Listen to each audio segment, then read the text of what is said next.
Bien.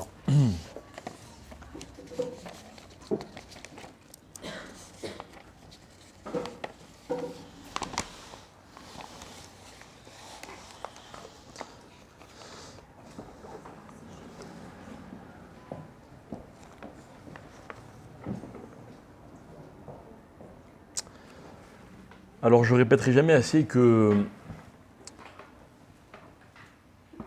il est vraiment nécessaire avant Kippour de faire le maximum pour connaître un petit peu la teneur des téphilotes qu'on va donc réciter ce jour-là. Alors évidemment, en un cours, on ne va pas aborder toutes les téphilotes, mais je voudrais, moi, me concentrer sur un point. Un point qui est central dans Yom Kippour, c'est une partie importante de la prière de Moussaf.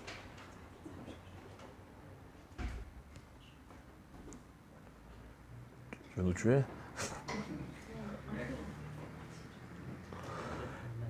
Hein ? Alors,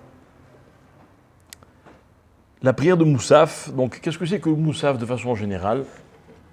Moussaf, comme on le dit, le Shabbat, le jour de fête, le jour de Kippour évidemment, Moussaf c'est un korban qui est spécifique à la circonstance. Ça veut dire que tous les jours de l'année, il y a le korban tamid, matin et après-midi, et à chaque fête, il y a un korban qui est donc spécifique à la fête. Je parle maintenant de ce qu'on appelle korban tzibour, c'est-à-dire les sacrifices qui sont pour l'ensemble du peuple juif. D'accord ? Je ne parle pas du korban privé qu'un homme il va amener s'il a fauté, s'il veut faire un cadeau, pour un tas de raisons. Donc en tant que korban tzibour, il y a à chaque fête un korban moussaf. D'accord ? Les trois fêtes, Pessah, Sukkot, Shavuot, Rosh Hashanah, Yom Kippour, tous les Rosh Chodesh. Ok ? Et ce korban, il est donc composé de plusieurs sacrifices en fonction des fêtes. Et il y a donc à Kippour un grand korban moussaf.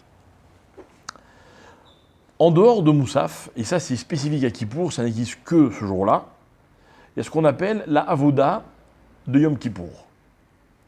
La avoda de Yom Kippour, donc traduit textuellement, c'est que tout le service inhérent à ce jour-là, c'est donc toute une procédure, tout un rituel, voilà, chazak, qui prenait un certain temps, parce que ça ne se faisait pas en quelques minutes, ok. Et ce rituel comprenait plusieurs sacrifices, d'accord, mais essentiellement les deux fameux séirim, d'accord. Donc les séirim, c'est des boucs, ok. Et la Gemara nous explique que on achetait pour le Beth Amikdash deux boucs. Donc la Gemara dans Yoma, elle explique, page 62 d'Afsa Samerbet, la Gemara elle dit Shne Seirim Yom Kippourim mitzvatam sheyehe shneem shavim. On achetait deux Seirim qui devaient être identiques. Bemar'e, Bekoma, Bedamim, Bilkichatam, Ve'afalpi she'enam shavim, ksherim lakachat, echad ayom, ve'echad lemachar, ksherim met echad me'em, im ad shelo yirgil, etc., etc. La Mishnah va développer tout un tas de détails pour nous expliquer que, à l'origine, ce que la Torah elle demande, c'est qu'on prenne deux animaux qui soient quasiment impossibles à distinguer l'un de l'autre. Ok ? Au point, vont expliquer les Khamim, qu'on pourrait se tromper.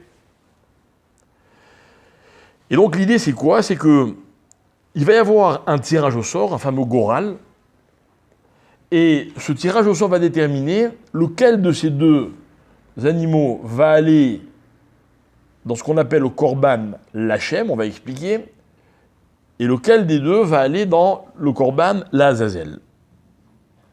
Mais jusqu'au moment de ce tirage au sort, jusqu'à ce goral, il n'y a aucune raison de penser que l'un des deux est plus pour Hachem ou plus pour Azazel. Donc ils sont shavim. Donc je répète ce que dit la Mishnah. Bémaré, donc ils ont la même apparence. Bekoma, donc la taille. Quand on dit la même apparence, c'est-à-dire qu'il faut la même couleur, etc., le même poids. Bekoma, la même taille. Bedamim, il faut qu'il coûte le même prix. Ou Belekiratan Ke'erad. Et il fallait qu'on les achète ensemble.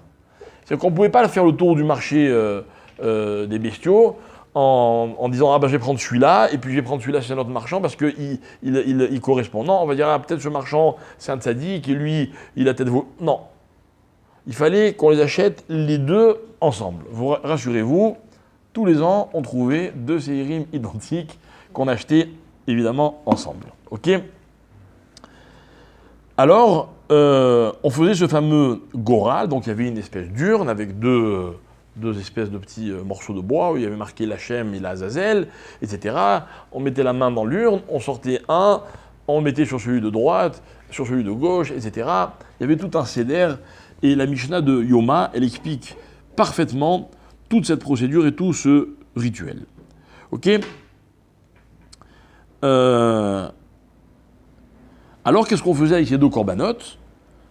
Le premier, il était l'Hachem.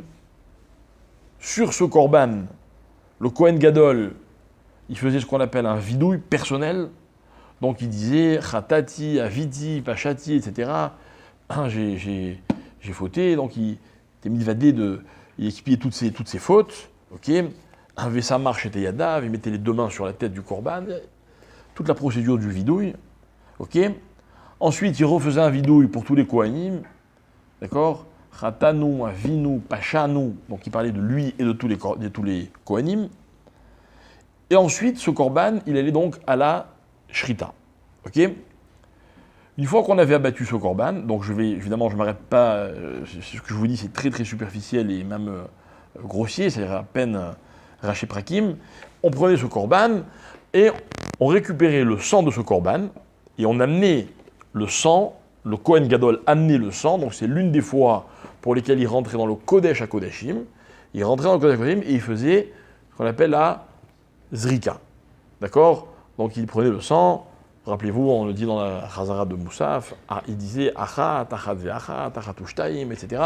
Et il jetait des gouttes de sang, bref. Une fois que on avait fait tout ce qu'il y avait à faire avec le sang du Seir Lachem, à ce moment-là, le deuxième Seir, il partait la Azazel. C'est quoi la Azazel ? La Azazel, la Mishnah dit, c'était une montagne, une espèce de petite falaise, ok, qui était d'ailleurs assez loin, il fallait se dépêcher, il fallait courir, etc. Il y avait un envoyé qui prenait cet animal et qui le poussait par-delà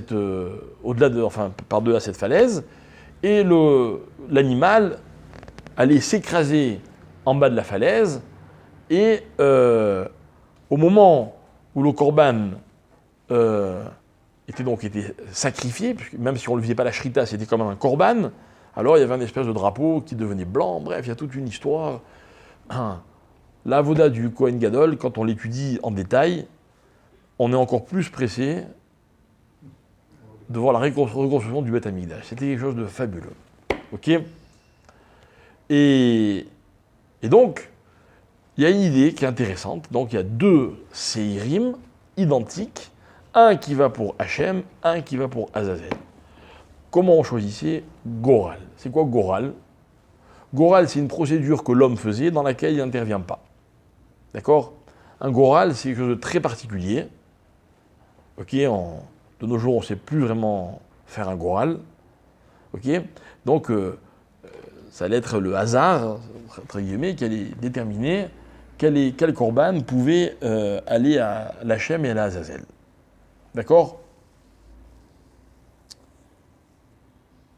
Alors on a étudié cette semaine, hier je crois, ici à la synagogue, que le Korban la Azazel, il incarne une valeur, une dimension qui est très particulière.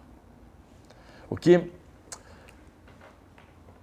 Je reprends les mots de mon maître à la Vacholom, le Rav Shapira, qui dit dans un cours la chose suivante. Il l'a répété à plusieurs reprises.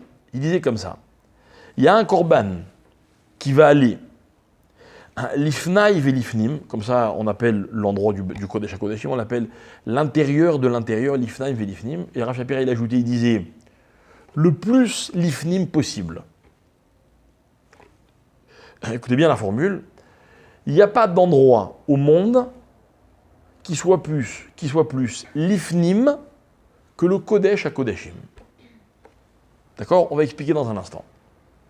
Donc, l'un des séirim, on prenait une partie, et pas n'importe laquelle, on prenait le sang de cet animal, et on l'amenait le plus l'ifnim possible, et l'autre séir, on l'appelait le korban qui allait la route, comme ça elle dit la Mishnah, et Rav Shapira il ajoute le plus bachoutz possible. Ça veut dire qu'il y a deux corbanotes qui incarnent deux dimensions qui sont apparemment diamétralement opposées. Ok? Maintenant, on croit qu'on connaît tous ce que c'est bifnim et bachoutz. Ok? Vous rentrez chez vous, dès que vous êtes rentré chez vous, vous êtes bifnim. Dès que vous sortez, vous êtes bachoutz. D'accord? On croit aussi, par exemple, que bachoutz, c'est ce que les autres voient de moi. D'accord? Donc, je me coiffe, je fais attention. Ok? Je fais attention à mon apparence. Puisque mon bachoutz, il est perceptible par tout le monde. Et puis, il y a ce qui est bifnim, vous ne pouvez pas savoir ce qui est à l'intérieur de moi. D'accord? Ça n'appartient qu'à moi. Facile. Bifnim, bachoutz. Quand je parle avec quelqu'un, je choisis avec beaucoup de minutie ce que je dis, ce que je ne dis pas. Je ne veux pas qu'il sache exactement ce que je pense, etc. Bifnim, bachoutz, ce que je dis, ce que je ne dis pas. Et je peux donner encore un tas d'exemples comme ça. C'est une définition, elle est vraie, mais elle est en même temps très légère comme définition. D'accord? Je ne suis pas venu pour vous parler de ce qui s'appelle dedans et dehors, ça c'est facile. On va essayer de comprendre qu'est-ce que c'est le plus l'ifnim possible et le plus bachoutz possible. Et là, les Chachamim, ils nous donnent un exemple, ils nous disent, enfin ils ne nous donnent pas un exemple, ils nous expliquent que la avoda du Beth Amikdash, la avoda de Yom Kippour, elle a ceci de particulier. C'est qu'elle est en deux parties. Une partie qui est au top du bifnim et une partie qui est au top du bachoutz. D'accord? Quand on lit ce qu'on faisait à ce korban, on pourrait se demander si on n'est pas un peu cruel avec les animaux. D'accord? Déjà, faire la shrita d'un korban. Non, mais déjà, pour quelque chose. D'accord? Ça peut déjà être choquant. Ok, moi je me garde bien de dire à n'importe qui. Comment? Non, c'est pas pour le manger, c'est pour ça que je dis pour rien. Quand on fait la shrita, même une shrita d'un korban qu'on met sur le misbéach, c'est entre guillemets une shrita pour rien, c'est pas pour le... Voilà, j'aime pas le mot pour rien, mais je comprends ce que tu veux dire. Tu dis, déjà quand on fait pour le manger, bon à la limite ça, on peut dire d'accord, on a besoin de se nourrir, d'accord. Mais dès qu'on parle de sacrifice, voilà, pourquoi on fait souffrir l'animal? Pourquoi un animal il va mourir parce que nous on a fait des avérotes? Ou parce que Hachem, ça, il dit réach nichoar, c'est une odeur qui m'est agréable. Mais en plus, prendre un animal et le pousser d'une falaise, alors là c'est carrément de la cruauté. Ok? On n'a pas de complexe, parce que on est convaincu que la Torah, mieux que n'importe qui, elle sait qu'est-ce qui est bien et qu'est-ce qui est mal. Et si Hachem lui-même, ce sont ses mots, il a demandé qu'on fasse des corbanotes, qu'on fasse des sacrifices, lui qui a créé les animaux. Donc il n'y a pas de doute qu'il n'y a pas de cruauté ici. Il y a des choses qui sont peut-être difficiles à comprendre, j'admets. Ok, on a toujours expliqué, et c'est une conviction que nous partageons à beaucoup, que entre la réalité des choses et notre compréhension, il y a souvent un énorme décalage. Alors c'est pas grave. On admet qu'on n'est pas capable de tout comprendre. Mais on voudrait quand même essayer de percevoir quelque chose quand on nous dit que cet animal, il faut le balancer d'une falaise. Quel est le sens de cette chose-là? Alors, il y a une idée qui est la suivante, c'est que il n'y a pas de doute que le jour de Kippour, c'est le jour dans lequel Hachem il va pardonner toutes nos avérotes. Ça aussi, c'est marqué dans la Torah. Ki bayom hazeh yechaper alechem letaer etrem mikol chatotechem. D'accord? Hakadosh Baruch Hu, il est métaer de toutes nos fautes. À condition, évidemment, qu'on fasse, nous, ce qu'il y a à faire. D'accord? Vous savez qu'il y a plusieurs catégories de avérotes. Il y a des avérotes dont on peut faire teshuva et elles sont pardonnées, effacées à n'importe quel moment de l'année. Il y a des avérotes pour lesquelles il faut passer Kippour. Et quand Kippour est passé, elles n'existent plus. Il y a des avérotes pour lesquelles il faut faire teshuva à Kippour. Il y a des avérotes pour lesquelles, même quand on a fait teshuva à Kippour, il faut encore autre chose. Quoi? Ou un tikkun, ou la mort. D'accord? Tout le monde connaît l'exemple. La avéra qui s'appelle le Chilul Hashem. La Gemara dit, on n'est pardonné qu'au moment de la mort. C'est-à-dire que le passage par la Neshama de Olam Hazeh à Olam Haemet, de ce monde au monde de la vérité, il est une kapara qui est la seule qui peut effacer la faute de Chilul Hashem. Ok?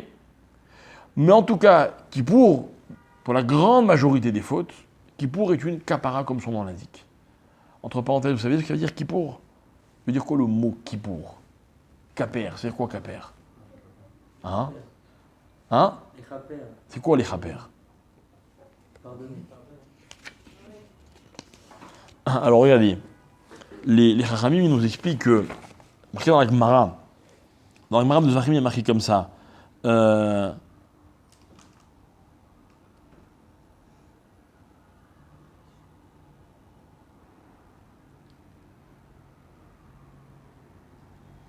Gemara dit comme ça. Vedam sakin bemay mekane achle. Avec quoi on essuyait le sang qu'il y avait sur le couteau. D'accord? Donc je vous prends une phrase en plein milieu de la Gemara. Amarabaye bisfat mizrak kedirtiv qui pourrait zav. Et de là, la Gemara apprend que le mot kaper, qui pour, il veut dire essuyer. Essuyer. Et qu'en fait, plutôt que de dire pardonner ou expier, alors qu'il y a d'autres mots qui sont spécifiques à ces verbes-là, le mot lechaper, il veut dire essuyer la faute. Qui pour, ça essuie. On a fait une tâche, hop, il y a un chiffon qui vient, vous voyez, essuyer. Essuyer. D'accord? La différence, elle est mince. Mais quand vous prenez un couteau et que vous enlevez le sang, vous effacez pas le sang. D'accord? Vous essuyez le sang. Vous essuyez le sang. Bref, justement, effacer, dans la notion d'effacer, il y a la disparition de la chose. Dans la notion de kapara, il n'y a pas de disparition. Pourquoi il n'y a pas de disparition? Parce que pas toutes les avérotes ne disparaissent avec Yom Kippour. Ou bien Yom Kippour seul ne peut pas forcément faire disparaître toutes les avérotes. Pourquoi? Pourquoi? Pour une question très simple. J'ai fait des avérotes, malheureusement. Arrive Kippour, je prie, je fais pardon à Hachem, je prends des résolutions, tout ce que vous voulez. Kippour est passé, je suis blanc comme neige. D'accord? Quelque temps après Kippour, je suis de nouveau confronté à cette avéra. La avéra, elle n'existe plus ou elle existe encore? Malheureusement, ce lien qu'on a créé avec la avéra, on ne peut pas dire qu'il a disparu. Vous savez comment ça s'appelle? Ça s'appelle, on peut l'appeler de plein de façons, mais la Gemara raconte que lorsque Adam Arishon a fauté avec la faute,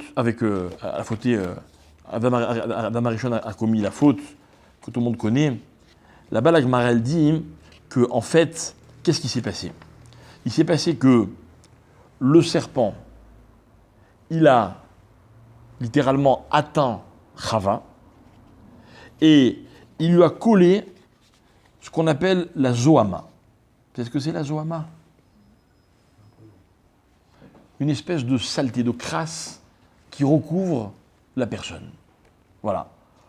Quelqu'un qui fait une avéra, ça ne se voit pas heureusement à l'œil nu, mais il a sur lui une couche de crasse, une zoama.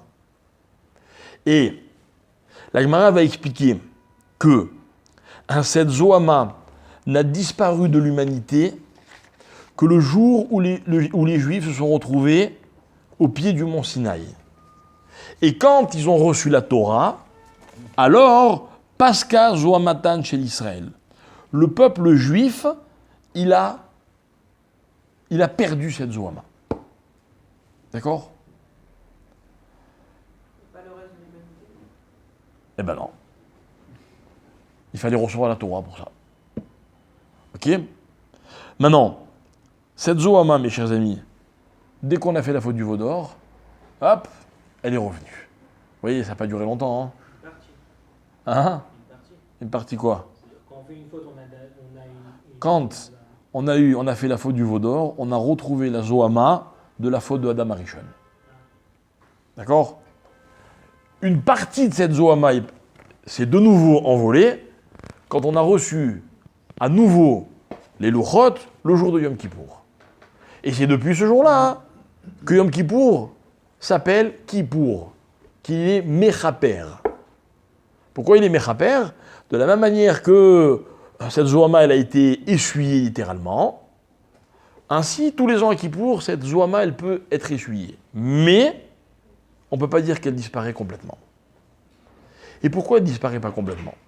Et je vais expliquer, c'est très simple. C'est très simple et c'est en même temps dramatique. L'histoire c'est la suivante. Cette Zoama c'est quoi? Alors je vais le dire avec des mots simples, qui sont peut-être pas les plus précis qu'on aurait pu trouver. Mais, en tout cas, ils vont illustrer ce que je veux dire. L'histoire, c'est que quand quelqu'un fait une avéra, il crée ce qu'on va appeler une force négative. Une force négative. Mais vous savez, les forces du mal, elles existent dans le monde. C'est connu. C'est connu, on appelle ça le Yetzer Hara, on appelle ça le Satan, on appelle ça les Malachi Chabala. Il y a plein de noms. Elles existent. Et elles existent parce que l'homme fait des fautes. Et il y a marqué que lorsqu'un homme se déplace, à sa droite, il a tous les malachim qu'il a créés en faisant des mitzvot, et à sa gauche, il a tous les malachim qu'il a créés en faisant des averot. Et si jamais, une seconde de sa vie, il pouvait voir ce qui se balade avec lui du côté gauche, 3 petits points. S'en remettrait jamais. D'accord? De là va naître le concept qui s'appelle Seir la Azazel. C'est quoi Seir la Azazel? C'était le korban qui permettait, encore une fois, ce sont mes mots, d'accord? Ils sont là pour illustrer l'idée, qui permettait de nourrir, en quelque sorte comme de payer notre dette à l'égard de ces forces du mal, la fameuse Sitra Achara, et on lui donnait sa part des avérotes. Écoutez bien mes amis, parce qu'il faut être très prudent, je ne veux pas dire n'importe quoi. Mais c'est comme si il y avait dans l'homme une espèce de dualité. Je viens avec mes mitzvot et avec mes avérotes.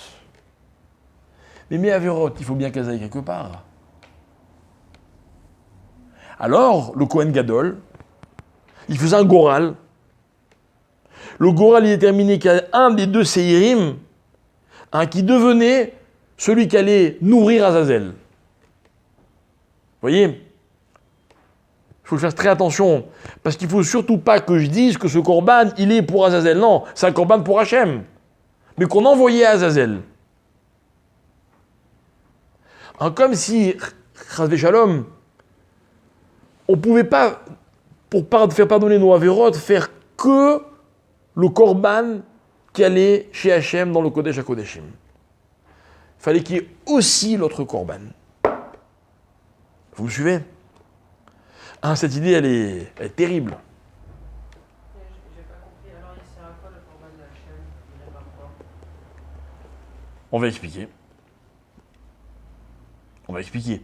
Normalement, on ne devrait pas avoir besoin d'expliquer. Ça devrait être évident. Normalement. Hein? Normalement, ça devrait être lui qui répare tout. Voilà. Non, puisque justement, vous dites que le corban d'Azazel, c'est celui pour les Averot. Alors, celui de Hachem, il sert à quoi? Et celui pour les mitzvot. On doit se faire pardonner d'avoir fait des mitzvot. Voilà. On ne peut pas dire que comme ça. Non, mais attention, il n'y a pas de problème, on va tout expliquer.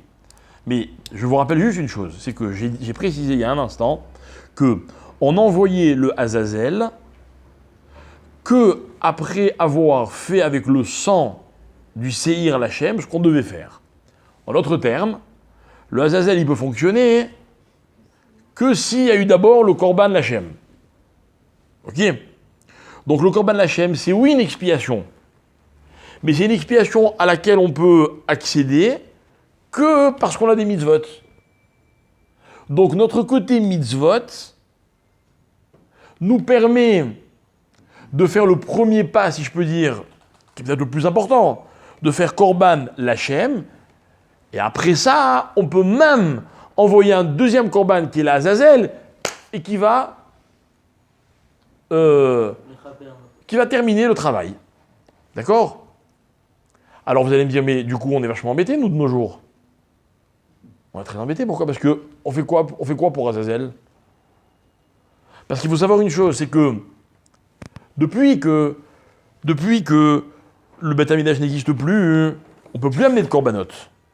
Alors, la Gemara raconte qu'un jour, alors que Hachem avait demandé à Avram Avinu un korban, Avram lui avait dit, ok, moi je vais te faire un korban, mais comment ils vont faire mes enfants quand il n'y aura plus le Beth Amikdash?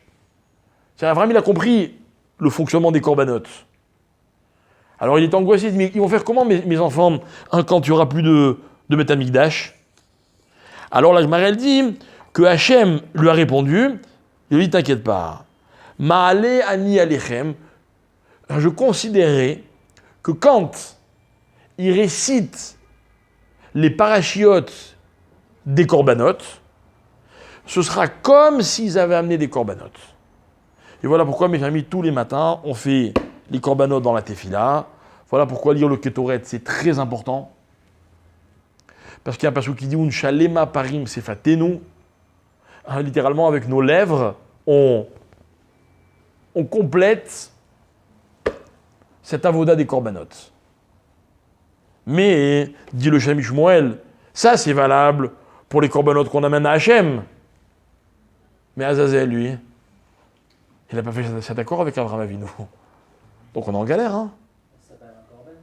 Hein? Ça s'appelle un korban, Mais on fait quoi? Korban à Azazel. Très bien. Et Mais, Hachem, il a dit, il parlait des corbanotes, donc ça mais non, Hachem, il ne peut pas décider pour ce qu'il a lui-même désigné hein, comme devant aller à Azazel. C'est qu'il faut être logique. Si le korban à Azazel, hein, il vient en quelque sorte payer notre dette avec les forces du mal, la Sitra Achara. Comment Hachem peut dire, bon, alors pour les forces du mal, alors qu'Hachem il a négocié avec les forces du mal, je veux bien, il peut Hachem négocier avec eux. C'est pas quelque chose d'extérieur à lui, il n'y a rien de force du mal. Mais je suis d'accord avec toi. Mais hein, dans la vie, il faut comprendre une chose. C'est que, j'ai une question. Si Hachem veut nous pardonner, est-ce qu'il peut me pardonner même si je mange à Kippour? Ah, c'est ce qu'il veut. Tu veux essayer? Est-ce que tu veux essayer? Si tu as confiance en Hachem, essaye. Prie très sincèrement. Dis, mais...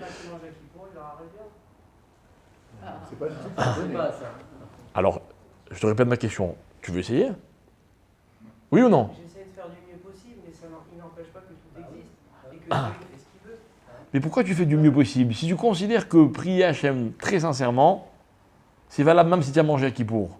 Pourquoi tu considères que manger à Kippour, c'est mieux? C'est mieux parce que tu... Voilà, parce qu'Hachem, il t'a demandé.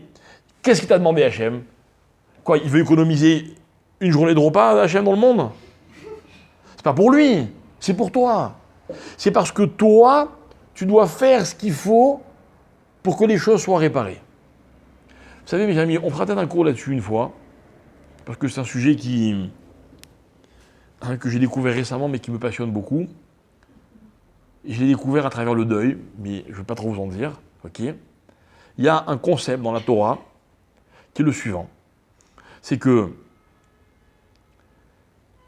l'homme, dans sa vie, il fait beaucoup de balagan. Il fait du désordre. Quand par exemple quelqu'un, il mange ce qu'il n'aurait pas dû manger. Quand il ne fait pas une prière qu'il aurait dû faire. Quand il ne respecte pas le Shabbat. Quand il fait du Lachon Hara. Il désordonne le monde. Et l'un des plus grands travaux de la vie d'un homme, dans le parcours de sa vie, c'est de remettre les choses à leur place. Je vais vous dire quelque chose. Quand on fait une mitzvah, comme par exemple celle de Kippour, on s'est abstenu de manger, de boire, on a prié, et qu'on ressent, vous savez, une profonde satisfaction. De quoi elle vient la profonde satisfaction? De quoi? Vous avez déjà posé la question? Et alors? C'est tout? C'est un kiff? Hein? Proximité avec Hachem, je suis d'accord avec toi. Mais la proximité avec Hachem, tu peux la faire de plein de manières. Et des fois, ça peut ne pas être le cas. Tu peux faire une grande mitzvah, tu ne l'as pas faite correctement. Qui te dit que tu as vraiment cette proximité avec Hachem? Qui te dit?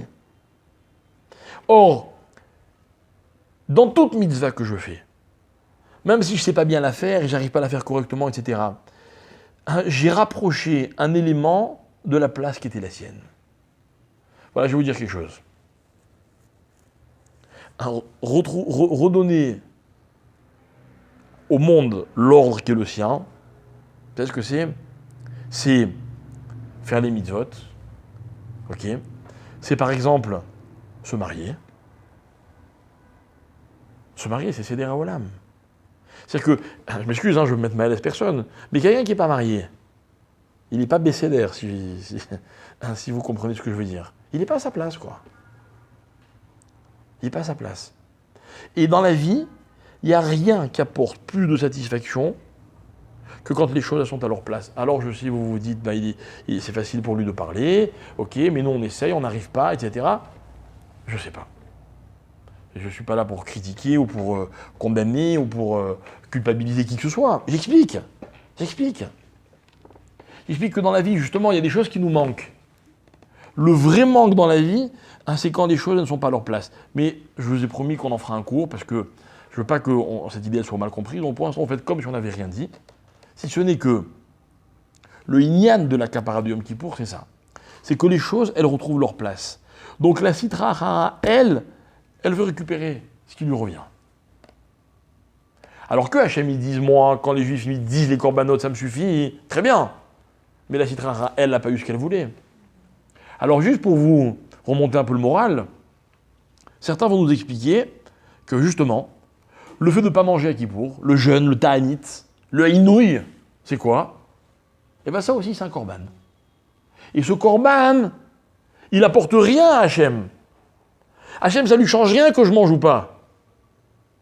Mais moi, de m'être séparé justement de tout ce qui est matériel, de tout ce qui est physique, de vouloir vivre, comme disent les Ramim, pendant une journée comme un malach, eh ben, c'est comme si à la Sitra Achara, j'avais abandonné une partie qui lui revient.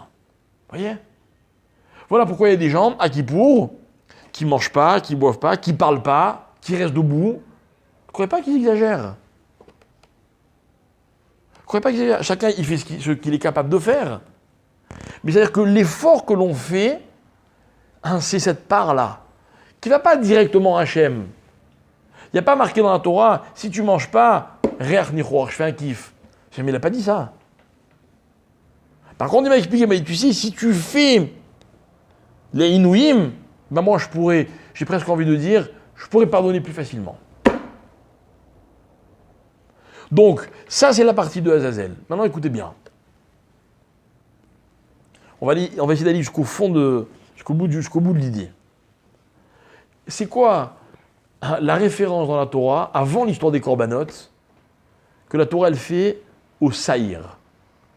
Il y a un célèbre bouc dont on parle dans la Torah. Vous savez où? Avec Abraham. Non, c'est un haïl là-bas. Bélier. C'est un épisode malheureux de notre histoire. Ok. Quoi? Je vais vous donner un indice, vous allez comprendre tout de suite. C'est en rapport avec une tunique. Le sang du veau qu'ils avaient fait pour mettre sur la tunique de Yosef. Lorsque les enfants de Yaakov ont vendu Yosef, ils veulent faire croire à leur père que Yosef a été dévoré par un animal sauvage. Ils trempent la tunique de Yosef dans le sang d'un saïr. Pourquoi un saïr? Parce que le sang du saïr ressemble au sang de l'homme. D'accord? Et toute l'idée de Yom Kippour, c'est ça. C'est une histoire de sang. Le sang du saïr qui ressemble au sang de l'homme, il va aller jusqu'au Kodesh HaKodeshim. D'accord? L'autre saïr, il va à Azazel. Il y a un jour, j'ai entendu quelqu'un qui a dit, je ne m'en rappelle pas qui ni quand, mais on m'avait dit un jour que jeûner, c'est donner de son sang. À qui? À personne, à Azazel. Donc ça veut dire que cette partie-là de Yom Kippour, elle est fondamentale. La partie sacrifice que nous on fait. À l'époque du temple, quand on faisait cette sacrifice du Azazel, c'est vrai, enfin, il n'y a pas de travail intérieur qui est fait. C'était un mot pour tout le monde, c'est ça. Il n'y a pas tout le côté qu'on. Je ne vais pas comparer, mais aujourd'hui, il y a un côté où on est debout toute la journée, on prie, on prend sur nous. À l'époque, on a fait l'impression que c'est l'autre qui va prendre nos péchés, et comme s'il n'y a pas de travail personnel. Alors je te rassure. N'était pardonné à Kippour grâce au korbanot de Kippour, que celui qui jeûnait et qui faisait teshuva. Il faisait quoi les Juifs toute la journée? On ne dit pas s'il y avait juste le Azazel, toutes les fautes étaient pardonnées. Non, peu importe, jamais. Jamais. De la même manière qu'on ne dit pas que celui qui fait que prier à Kippour, ou celui qui fait que jeûner mais pas prier, il est pardonné. À part quelqu'un qui ne peut pas, c'est autre chose. Mais le thème de Kippour, c'est quoi? C'est de faire le maximum. Même quelqu'un qui doit manger à Kippour, qu'est-ce qu'on lui dit?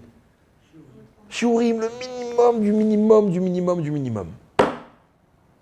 Il y a une notion d'effort à Kippour pour tout le monde.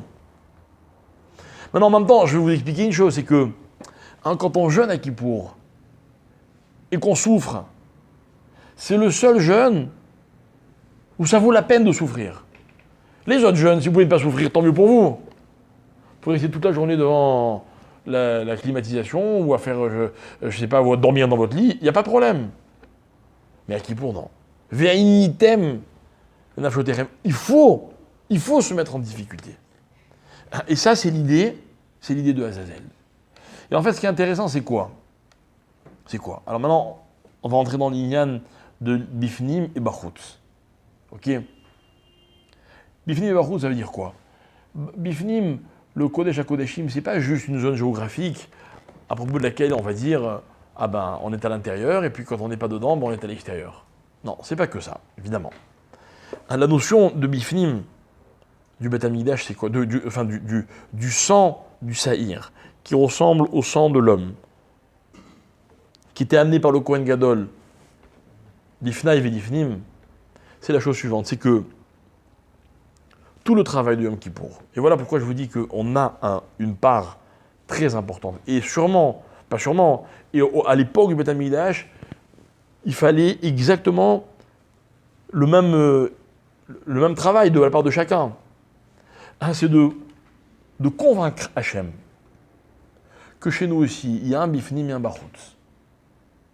Et de dire comme ça, que dans la vie, on fait un tas de choses tas de choses. On fait des bonnes et des mauvaises choses. Mais que notre bifnim, il est illustré par les mitzvot. Alors que nos avérotes, elles ne démontrent que ce qui est barout. Voilà mes chers amis. Vous avez 25 heures. Non, en Israël, c'est même pas 25 heures. C'est 24 heures et demie, tout juste. Enfin, si vous faites Kippour avec nous, c'est 25 heures. Ok? Non, préparez-vous psychologiquement, comme ça après, il n'y a pas de... Ok? Pour prouver à Hachem que vos avérotes, elles sont baroutes. Elles sont baroutes. C'est quoi elles sont baroutes? Je ne suis pas en train de dire à Hachem, c'est pas moi. On va dire à Kippour à un moment quelque chose de très intéressant. On va dire à Hachem, si tu étais comme un orfèvre, tu fais quoi un orfèvre? Il prend un métal précieux et il le nettoie pour enlever les scories, vous savez, les impuretés. D'accord? Si tu étais un orfèvre, tu prendrais ce qu'on est, et tu frotterais, et tu frotterais, et tu frotterais, et à un moment, il ne resterait plus rien. C'est vrai. Mais heureusement, tu n'es pas un orfèvre. On dirait à Hachem, à un moment, on va dire à Hachem, dans la tefila, on va dire, on aimerait te promettre qu'on ne va plus jamais recommencer. Mais, on ne peut pas le dire, pourquoi? Parce qu'on sait que le Yetzer Hara est un feu, et que nous, on est de la paille. C'est grave de dire une chose pareille. Regardez, imaginez, vous allez voir quelqu'un, vous lui demandez pardon parce que vous l'avez vexé, et vous lui dites, bon, je t'explique, je te demande pardon, je suis sincèrement désolé, mais vraiment. Mais c'est sûr que je vais recommencer. Pas en rêve, vous pardonnez, il a raison. Mais avec Hachem, on ne peut pas se permettre de mentir. J'ai envie de dire que on va admettre qu'on ne peut pas faire autrement que de retomber dans la faute. C'est pas une fatalité, parce que, qui sait? Mais il y a une probabilité qui est immense. Ce que je veux dire, c'est quoi? C'est que on va pas jouer les hypocrites. On va pas dire, bon, allez, c'est fini les avérotes, il n'y a plus rien à voir avec les avérotes. Plus jamais. Non. On va dire à Hachem, tu sais, quand on fait des avérotes, c'est barout. C'est pas que c'est pas moi qui les ai faites. Oui, c'est moi qui les ai faites. J'assume. Mais elles ne sont pas révélatrices de ce que je suis vraiment. Voilà, mes amis, depuis que je donne des cours, je crois, ça fait plus de 20 ans, je crois que tous les ans, avant Kippour, je rappelle cette idée-là. Parce que pour moi, elle est l'essentiel de Yom Kippour. L'essentiel de Yom Kippour, c'est de prouver, de convaincre, si on peut dire comme ça, Hachem, que mes avérotes ne sont pas révélatrices de ce que je suis. Alors, comment je peux dire une chose pareille? Barout. Barout. Dites-moi, si vous tombez dans la boue, vous êtes propre ou sale? Sale. Ça veut dire que dedans vous êtes sale? Non. Ça ne veut pas dire que dedans vous êtes sale. Si quelqu'un vous a énervé et vous avez mal parlé, ça veut dire que dedans, au fond de vous, vous êtes mauvais. Ah, mais pourtant, vous avez parlé comme quelqu'un de mauvais. Ouais, mais c'est pas ce que je suis. Oui, il y a des avérotes qu'on fait avec plaisir. Ah, là, t'es en galère. Là, t'es vraiment en galère. Parce que là, c'est des exemples où on tombe, on fait pas exprès, c'est de l'impulsion, mais il y a des avérotes qu'on fait. J'ai jamais dit ça. Tu as bien vu que j'ai pas parlé d'impulsion. Il y a des avérotes... Écoute. Il y a des avérotes qui sont pires que celles qu'on fait par plaisir. Il y a des avérotes qui sont programmées, calculées. C'est vrai. C'est vrai. Bien préparées en plus, pas genre comme ça en 2 secondes. Bien préparées. Et bien malgré tout, quand on a fait une avéra, notre seule chance, c'est de dire que, même si c'est nous qui l'avons fait, j'ai dit cette phrase, j'assume ma avéra, mais je ne me reconnais pas dans ma avéra. C'est quoi je ne me reconnais pas dans ma avéra? Je vais vous donner un exemple. Imaginez, voilà, aujourd'hui c'est Kippour. C'est Kippour. Et on vous propose une belle Avera, mais vraiment une très belle Avera. Et vous dites, non, aujourd'hui, je ne peux pas. Je ne peux pas aujourd'hui. Et moi, je viens et je dis, pourquoi tu ne peux pas aujourd'hui? Hein? Reviens demain. Voilà. Mais pourquoi tu ne peux pas aujourd'hui? Mais pourtant, tu l'as fait, ça t'avera plusieurs fois. Pourquoi aujourd'hui, non? Et l'idée, c'est la suivante, c'est que il y a des moments dans la vie où on est plus soi-même que d'autres moments. Des moments dans la vie où c'est comme ça.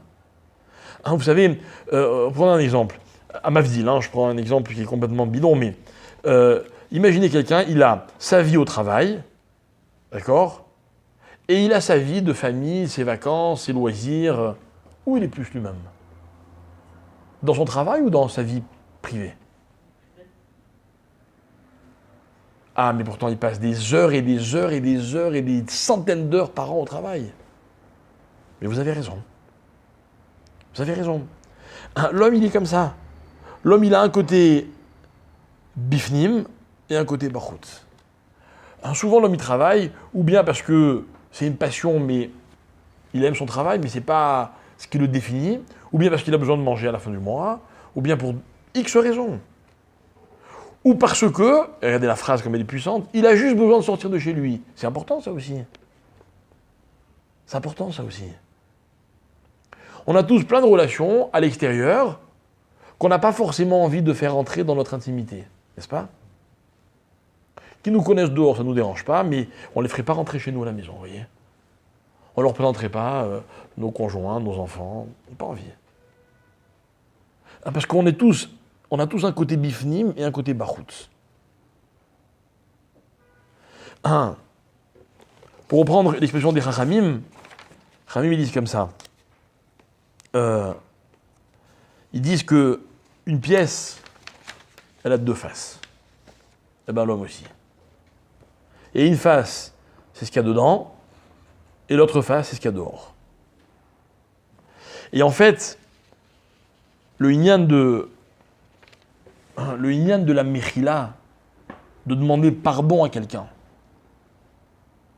même un simple pardon, d'accord? J'ai voulu attraper une place très vite, et en passant, j'ai bousculé quelqu'un, je me retourne, mais en continuant à courir, je dis, pardon, j'ai dit quoi? Je savais que j'allais bousculer. Et d'ailleurs, ce qui m'intéresse, c'est d'arriver à ma place, avant qu'on me la prenne. Alors, il veut dire quoi le mot pardon? Je vais vous dire ce qu'il veut dire le mot pardon. Il veut dire, en vérité, j'aurais bien voulu ne pas t'avoir bousculé. Mais je l'ai fait. Je sais que je l'ai fait. Mais ce que j'ai fait, c'est pas ce que j'aurais voulu. C'est pas mon bifnim. Alors, je crois que je vous ai tendu une perche magnifique. Il n'y a pas de plus belle façon d'aborder Yom Kippour. Et en plus, c'est facile. C'est facile. Je vous ai tout donné sur un plateau d'argent.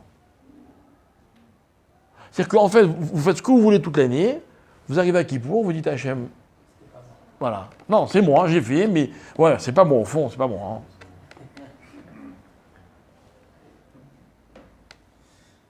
Alors après, ça dépend que de vous. Ça dépend, au moment où vous faites votre tefila, écoutez bien, est-ce que vous allez jusqu'au lifnai velifnim? Et là, je vais vous dire quelque chose, mes chers amis. Il n'y a pas de pirouche, de commentaires là-dessus. Il n'y a pas de témoin. D'accord? Il n'y a pas de preuve. Il n'y a que vous qui pouvez savoir. Et vous dire encore mieux que ça. On va passer plus de 24 heures de Kippour. On va dire des tonnes de téfilotes. Essayez d'imaginer le nombre de mots qu'on va dire pendant Kippour de téfila. Et je vous encourage à dire les téfilotes qu'il y a dans le Sidour, à rajouter tout ce que vous pouvez rajouter. Si vous avez le temps de dire des psaumes, dites des psaumes. La prière de vendredi soir, elle finit tôt. Il y a le temps de continuer à prier, de rajouter, d'étudier. Des tonnes et des tonnes de mots. Et moi, je vais vous dire quelque chose. Dans tout Kippour, il y aura un moment qui dépassera tous les autres. Et je vais vous dire encore mieux que ça. Peut-être vous connaissez la prière par cœur, enfin, plus ou moins les différents passages, et peut-être que vous vous dites, ah, quand je vais arriver à ce passage, je vais me défoncer. Je vais mettre tout ce que je peux. Et quand vous allez arriver à ce passage, vous n'allez pas mettre tout ce que vous pouvez. Il y aura peut-être une mouche qui va vous déranger. C'est vrai, un bébé, je sais pas moi, la clim qui s'arrête à ce moment-là, j'en sais rien. C'est vrai. Un type à côté de vous qui est enrhumé, vous voyez, j'ai des exemples pour en avoir plein. Plein. Plein de choses qui peuvent nous perturber. Mais, tout ça, c'est des ch'touillottes. Il y a un moment dans lequel on va sentir qu'on a décollé complètement. Maintenant, je souhaite qu'il y en ait plusieurs. Je souhaite même que ces moments durent des heures, pourquoi pas. Mais, je ne sais pas. Mais, en tout cas, un moment, il faut qu'il y ait. Et ce moment, c'est le lifnaï velifnim de Yom Kippour. Et je vais vous dire quelque chose. À toutes les questions que vous pouvez me poser. Ah, c'est hypocrite. Ah, je vais recommencer. Ah, mais l'Hachem, l'Azazel, toutes les questions que vous m'avez posées. D'accord ? Il n'y a qu'une seule vraie réponse. C'est ce que vous allez ressentir, ce que vous allez être dans ce petit moment qui s'appelle l'Ifnaï Velifnim. Et là, je vais vous dire, vous oubliez tout le reste. Tout le reste. Vous savez quoi ? Vous oubliez même de demander à Hachem ce que vous avez envie de lui demander. C'est juste, comme quelqu'un dit tout à l'heure, une magnifique proximité avec Hachem. C'est juste un moment qui prouve ce que vous êtes vraiment et ce que Hachem il est vraiment pour vous.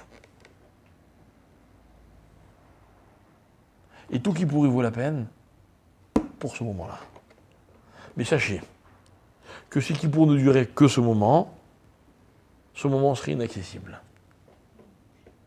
Que si à Kippour on ne jeûnait pas et on ne se privait pas de tout le reste, que si à Kippour on ne passait pas des heures debout, que si à Kippour il n'y avait pas des voisins qui reniflent ou qui je ne sais quoi, ce ne serait pas Kippour.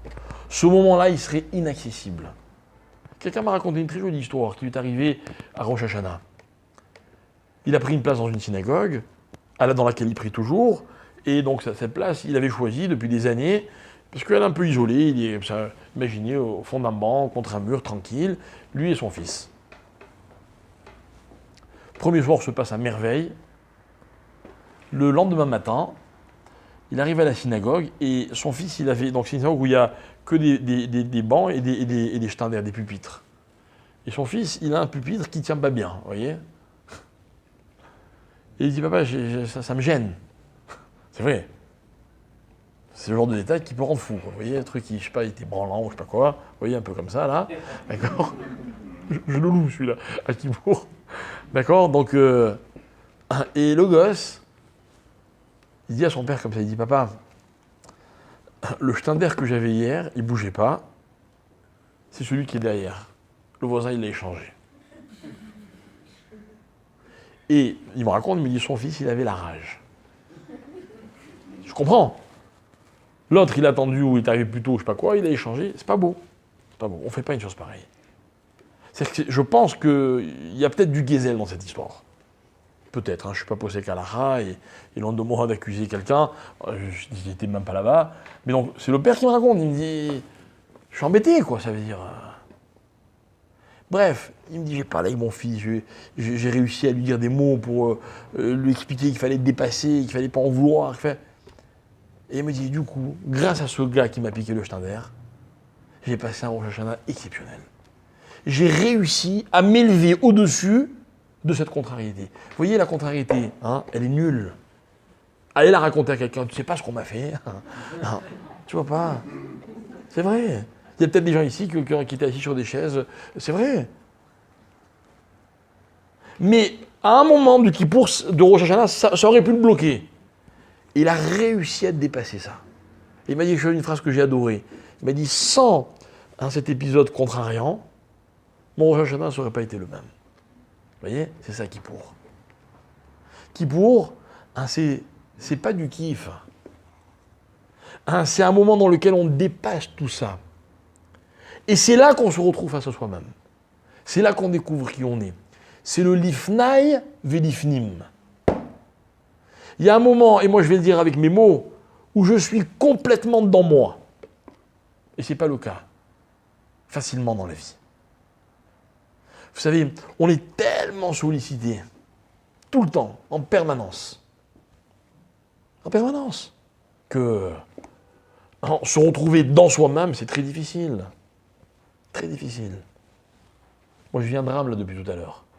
Mon téléphone, ça fait plusieurs jours qu'il ne capte pas bien. D'accord? Je l'ai amené en réparation. Ils m'ont dit, OK, quelques minutes. D'accord? Et puis après, ils m'ont dit, non, finalement, il sera prêt que demain. Oh, vous vous rendez compte? 24 heures sans téléphone, sans WhatsApp. Parce que bon, mettre la puce dans un téléphone, c'est facile. Mais tous les emails, les machins, à un moment, on croit que le monde, il va s'écrouler. Et en fait, on se rend compte que finalement, c'est le contraire. Finalement, ça fait du bien, des moments où on n'est pas perturbé. On est un peu plus bifnim que quand on a toutes ces ouvertures sur le Bachout. Vous voyez? Et maintenant, vous comprenez mieux, ça répond à la question que vous m'avez posée tout à l'heure. Pourquoi Hachem ne peut pas décider qu'on n'a pas besoin de Azazel? Parce que c'est quoi Azazel? Azazel, c'est ce qui va à contresens de Hachem. Et vous voulez qu'il fasse quoi, Hachem? Contre les Juifs qui sont Bachout, qu'est-ce qu'il voulait qu'il fasse? Qu'il leur dise, bon allez, c'est pas grave. Mais Hachem, il peut dire, c'est pas grave que quand une personne, elle assume, elle est face à elle-même vraiment. Alors là, il peut y avoir une capara. Mais sinon, la capara, elle n'est pas possible.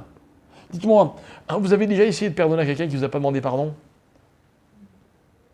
Je vous pose une question. Mon copain qui m'a raconté l'histoire du Stender de Rosh Hashanah, il a pardonné ou pas? Je ne suis pas sûr. S'il avait pardonné, il aurait oublié l'histoire. Or, il ne l'a pas oublié. Très dur de pardonner sans qu'on nous demande pardon. Très dur. Pourquoi c'est très dur? Parce que demander pardon, c'est une condition sine qua non au pardon. Parce que si je vous ai fait du mal, chas v'shalom, et que je ne confirme pas le lien qui est entre le mal qui vous a été fait et ce que je suis, eh bien, il y a un problème. Le mal, il est comme orphelin, vous voyez. Et il n'y a personne pour le récupérer. Moi, je me suis toujours posé la question de savoir pourquoi, souvent dans les tribunaux, vous savez, quand un coupable est, enfin, comment on dit, quelqu'un qui est un suspect est acquitté, alors la partie adverse, ça l'énerve. Ça l'énerve. Ah, justice n'a pas été faite. Et moi, souvent, je me dis, bon, et alors? Alors maintenant, on va le condamner, il va rentrer 50 ans en prison. Ça va te ramener la personne que tu aimais. Qu'est-ce qu'on va réparer? On va rien réparer. Et je ne dis pas que c'est bien d'en vouloir ou quoi, mais c'est humain. C'est quoi, c'est humain? C'est qu'on veut, on considère normal que le lien soit rétabli entre le mal et celui qui en est l'auteur. Alors, il ne s'agit pas de juger les autres, d'accord? Il s'agit de nous-mêmes. Nous-mêmes. Si on veut qu'Hachem nous pardonne, la moindre des choses, c'est de rétablir ce lien-là.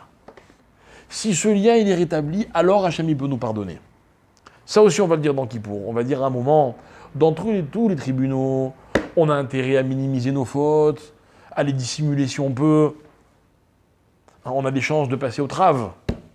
Mais devant toi, c'est le contraire. Si je nie, j'ai aucune chance que tu me pardonnes. Il n'y a que si j'avoue que tu peux me pardonner. Pourquoi? Ah, question. Hachem il ne peut pas pardonner s'il a envie. Lui, il peut pardonner. C'est sûr qu'il peut pardonner. Mais moi, je n'ai pas fait ce qu'il fallait. Moi, je ne me suis pas retrouvé à moi-même. Je ne suis pas allé au bout de mon bifnim. Et je vais vous dire quelque chose. Le moment de bifnim, ce n'est pas un moment de joie.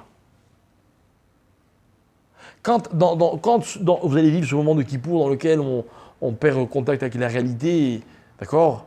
Ça peut être d'ailleurs dans une amida à voix basse, ou dans une chazara, ou dans un vidouille, je ne sais pas, peu importe. Hein. C'est très intéressant, Kippour. C'est chaque année, c'est notre histoire. C'est pas un moment de joie, je suis pas content sur le moment. Après, oui, c'est une grande satisfaction. Mais sur le moment, au contraire, des fois, je peux être dépité. Je réalise vraiment ce que je suis. Quand on lit, moi, je sais pas vous, mais moi, quand on lit le Al-Khet, là, vous savez, ça me démoralise. Parce que moi, je le lis avec un pirouche, et dans chaque Avera, il donne les dérivés des Avérotes. Alors, quand il y a marqué « j'ai tué », au début, je me dis « bon, celle-là, ça va ». Et puis, quand il y a marqué les dérivés, je suis démoralisé, quoi. Il n'y en a pas une où je me sens pas concerné. Mais en même temps, quand j'ai fait le vidouille, et que vraiment je l'ai fait sincèrement, ben après je me sens mieux. Je me sens moi-même. Je suis allé jusqu'au bout, je suis allé dans le lifnim. Et voilà pourquoi cet endroit, il était tellement kadosh. Il était d'une kedusha qu'on ne peut même pas imaginer. Seulement le Kohen Gadol, homme le plus kadosh, pouvait rentrer à Kippour le jour le plus kadosh. Et les 3 kedushot, elles étaient réunies. Et bien aujourd'hui, mes chers amis, il n'y a pas de Kohen Gadol, il n'y a pas de Kodesh HaKodashim. Le Kodesh HaKodashim, c'est nous. C'est nous. Le Kohen Gadol, c'est nous. Et nous, on va rentrer dans ce Kodesh HaKodashim, qui est nous-mêmes. On va dire, voilà exactement ce que je suis. Et c'est vrai que ça fait un bien fou. Ça fait un bien fou de réaliser qui on est. Ça peut être un peu déprimant à un moment. Non, mais ça ne dure pas. Ça ne dure pas. Regardez, il y a des gens qui en ont fait un métier. Ils font parler les gens des semaines, des mois, des années. Ils se font un pognon fou. Chez nous, il y a Kippour. On n'a besoin de personne. Et au contraire, il ne faut surtout pas que quelqu'un nous entende. Parce que ça n'appartient qu'à nous. Mais il faut aller jusqu'au bout. Mais après Kippour, qui a besoin d'un psy, franchement? Non, mais c'est vrai. Voilà, je fais une promesse. Celui qui fait Kippour, à fond, c'est-à-dire qu'il arrive à fond à un moment de Kippour, pour moi, il n'a pas besoin de psy. Pas un psy. C'est-à-dire que toutes les frustrations qu'il a, elles prennent un sens. Le sens qui lui permet de se découvrir. Voilà qui je suis. Je suis mes frustrations. Et à partir du moment où j'en suis conscient, je suis dans la capara. Alors la faute, elle peut être effacée.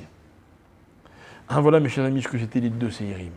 Bifnim et Bachutz. Comme disait Rav Shapira, le plus Bifnim possible et le plus Bachutz possible. Alors je prends mes avérotes, ok, et j'arrive à en faire les choses qui sont le plus Bachutz de moi.